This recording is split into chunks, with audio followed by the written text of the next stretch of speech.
everyone, Miss Elizabeth here from the Finkelstein Memorial Library. And today I wanted to talk about the Own Voices movement in YA books about mental health because May is Mental Health Awareness Month.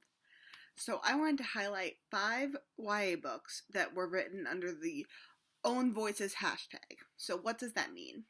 It means that the author who is writing the book wrote it from their personal experiences with a specific knowledge of a topic, in this case mental health, but it's discussed often with race or going through a specific experience because it can be more authentic coming from someone who has experienced these things.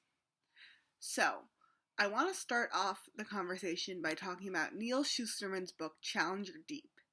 Now, Neal Shusterman has a son who suffers from schizophrenia, and he actually drew the illustrations in Challenger Deep. And Neal drew upon his experiences to write a really, really powerful novel about a teen with schizophrenia.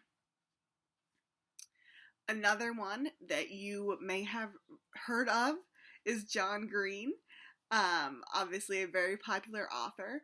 But he kind of took a break for a while from writing, and that was actually because he was dealing with some of his own mental health issues. And so when he came back a couple of years ago with Turtles All the Way Down, we found out that John Green suffers from OCD, obsessive compulsive disorder. So in the book that he wrote, it's about a character with OCD, and he draws on from his own experiences.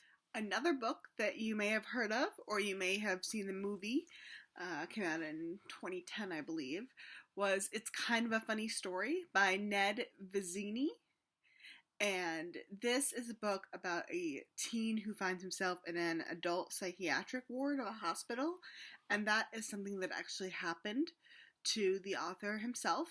So he drew upon his experiences to write a very authentic and real novel.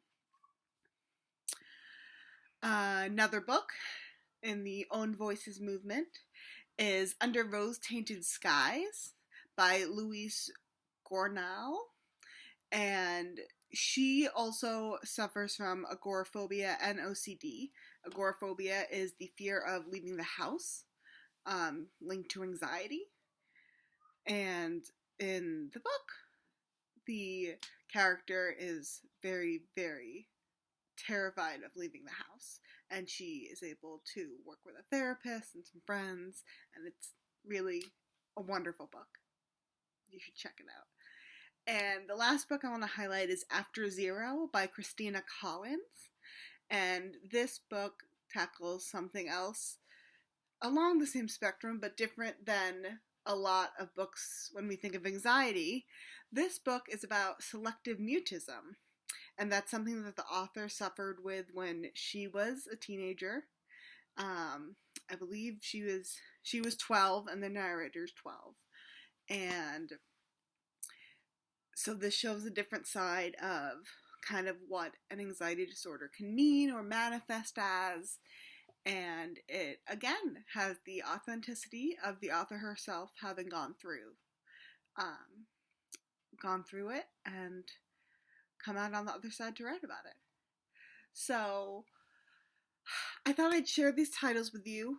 Sometimes talking about mental health can be kind of heavy, especially at a time right now when so many of us are struggling because we're stuck inside and it's tough. And we're lucky that there's a lot of resources out there. You can check out our Stuck Inside guide. We have links to Headspace, free meditation. You can check out our videos by Miss Liz about keeping calm. And sometimes just taking a walk around the block, getting a little exercise safely is a good choice. And reading these books can really help too, because especially a nice, authentic story can remind you that you're not alone, that a lot of people struggle with mental illness, and hey, look at all these that became famous authors. So maybe you can put pen to paper and write your own story while you're stuck inside anyway. So I hope that you enjoyed learning about these few books and the Own Voices movement. And I hope that you will check out some books this May for Mental Health Awareness Month. Of course, you can check them out digitally through our digital libraries.